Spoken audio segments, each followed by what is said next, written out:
Hey y'all, hey, happy Thursday before Valentine's.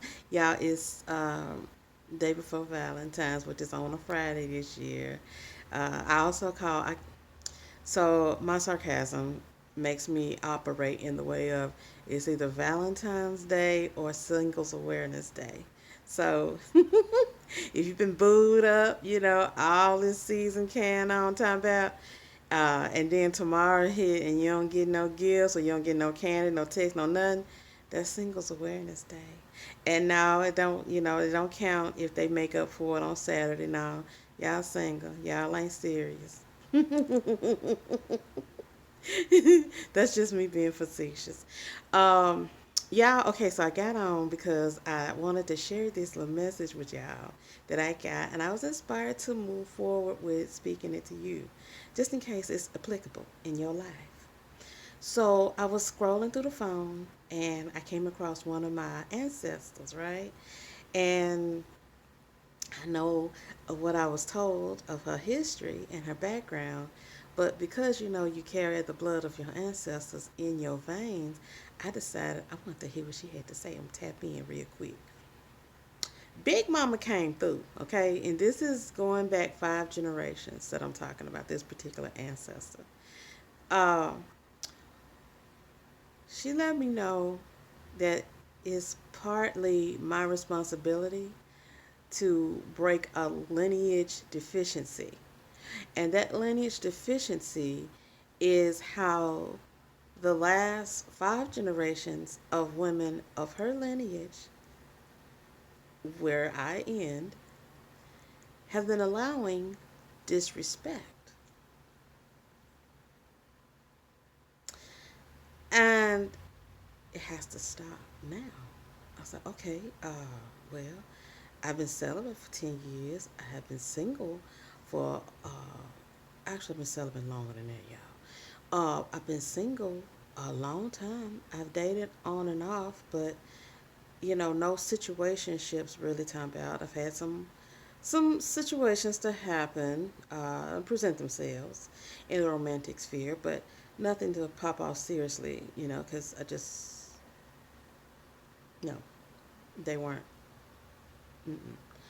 So she said, okay, now hold that same energy and ensure that any and all that interface with you on a romantic tip understand and know, and that your over a decade long ass celibacy program reflects such level of uh, dignification, if that's the word I want to use.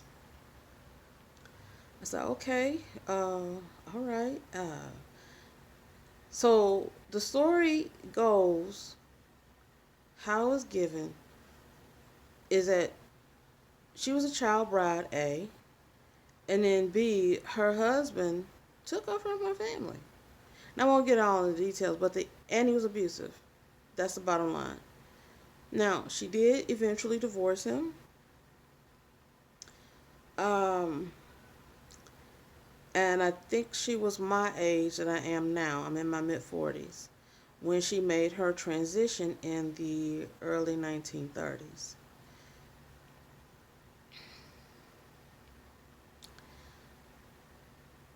So what she made me see, she said the level of disrespect, and this is why I wanted to share it with you guys openly, is because the level of disrespect that has been happening for generations towards the prominent women in the family, who are supposed to be the matriarchs of the family, have a very deep story of a level of disrespect. And we're not talking about just, um, snubbing, somebody, or just, no, it was specifically for the men in our lives. Uh, Sometimes you wonder, is there something, because our society tells us if you come across certain people that do you wrong, it's something about you that attracted them. Yeah, it's called being a damn magnet. That's the first thing. Having a light is the second thing. And being truly of an empathic, big hearted nature is the third thing. That's what's attracting those kinds to you. Do you need to stop being those things? No. It goes to what my ancestor was saying, though. Stop allowing them to disrespect you. You got to stop that. And here's an extra key in tea she gave me. She said, you know you got to give. You know you've been sensing that ever since you was a little girl when somebody... She said, you remember your stepdaddy, your ex-stepdad? I said, yes, ma'am. She said, you know how when you was a baby you cried whenever he came around? Yes, ma'am. She said, you had the gift of knowing somebody ain't shit. Just the other generations weren't listening. She said, okay, so you still got that energy. You can tell when a Mickey Ficky ain't shit. You can tell when they ain't nothing, but you still want to give everybody benefit of the doubt, and that's been your fucking downfall and detriment. Stop giving Mickey Fickies when you see them and they playing in your face. Y'all, her big mama energy came in on me. I said, but I've been celibate and I have not been dating anybody, and I sense when people not giving me their authentic self and they mean genuine good for my best outcome, I don't fuck with them. She said, yeah, keep holding that same energy, but you got to keep holding that same energy so you break the lineage deficiency. She said, it's been a lot of smoke and mirrors. You thinking it's just something you know, it's something that's, because I went through a space. I was like, what is it that I need to tweak where I won't allow, I see it coming, but I just kind of passively allow it to happen. Why? Now, there's a universal aspect that says, okay, you allow people to be who they are. However, the ancestral lineage, like, but that don't mean you got to tolerate. See? See how I go? So you don't have to tolerate the disrespect.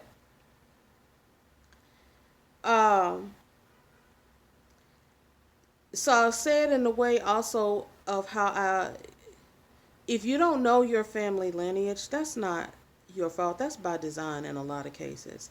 Now that doesn't mean, that doesn't give you the permission to be docile and complacent with that information just because, and say there's no action for you to take.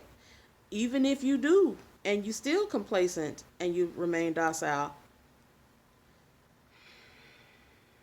the damnation comes further on you for not doing anything about it and being docile and complacent. When you know better, you're supposed to do better. And ancestor energy is very strong, and it's holding Mickey Fickies accountable. Trying to say Mickey Fickies for another word. It's holding us accountable for our action and or our seemingly inaction, because inaction is still an action. Okay, so I got that part, and I was like, but that, and that applies to not just men on a romantic level. That applies to women who operate aggressively towards you.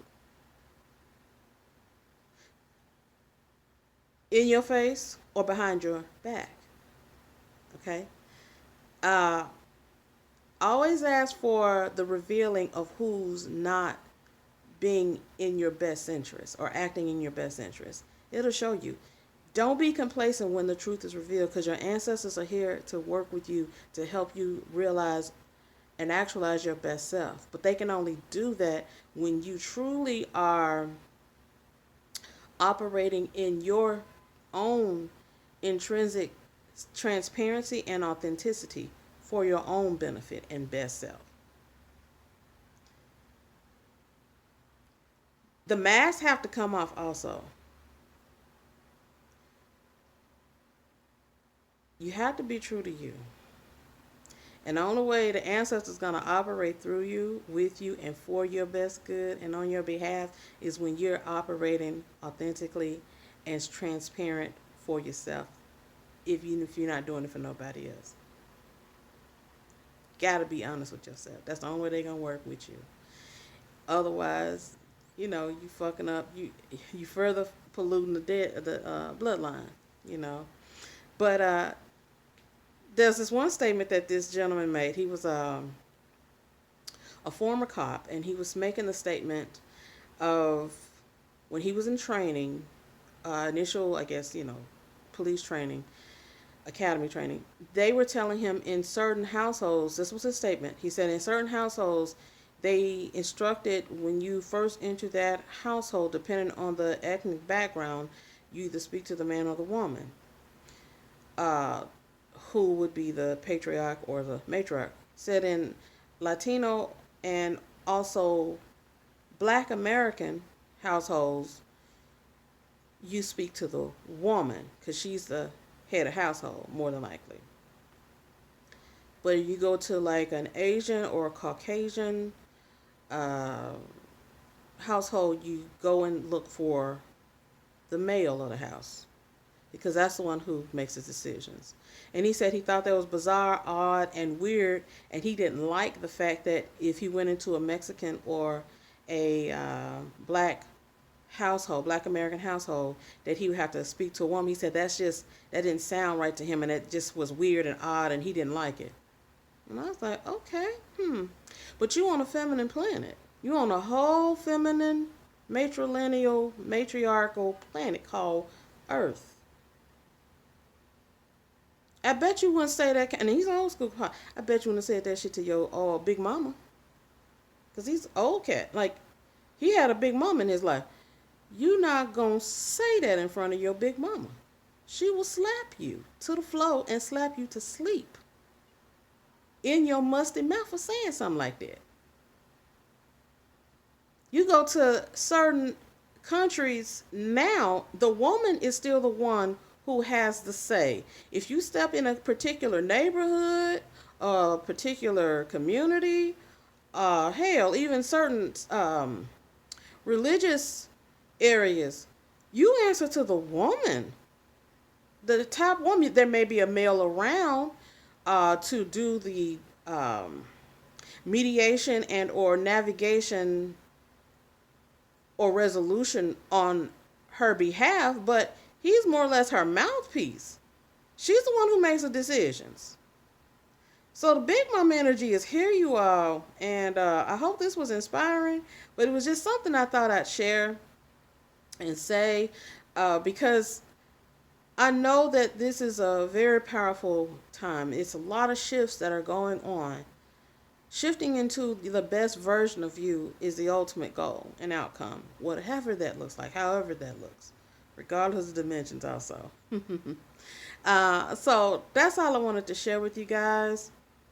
I'm trying to think, is there anything else? Just ensure that, and this doesn't, my focus at the message that I got from my ancestor was more or less in my adult phase. However, it's something that started even in childhood, you know, and there is no reversing those wrongs. It's about aligning with the best versions of yourself so that as if those things didn't impact you negatively, however, they shape and mold you in the best version of yourself. They assisted with that process, if that makes sense. So you're not harboring any emotional ties or attachments to it psychologically or otherwise, because that's what keeps you in the loop and the so-called suffrage and the unhealed space. But when you only take the lessons that were learned and detach yourself emotionally from the actual act itself or the acts of disrespect itself, then you can move forward. Something else I want to say is acts of kindness. Don't be fooled. I've observed this quite a bit. The sirens. Don't be fooled into thinking that if someone is doing evil against you or something negative against you or adversarial against you, that their so-called acts of kindness absolves them for that. I'm speaking to those who I observe try to do this. They'll do some real fucked up and heinous towards you or somebody else and then try to cover it up with doing acts of kindness to absolve themselves from, what they think would be retribution for them. No. You get your ass whooped still the same, if not more so, because of the fact you're trying to steal cookie out the cookie jar and give it to someone else. Well, no, you need to replenish that cookie jar stock. You can't just walk off with that like that. You get your ass whooped. So it's that season also. Big Mama's here to whoop a little ass and tighten some asses up. All right, y'all stay delicious. Like this day right here. Peace.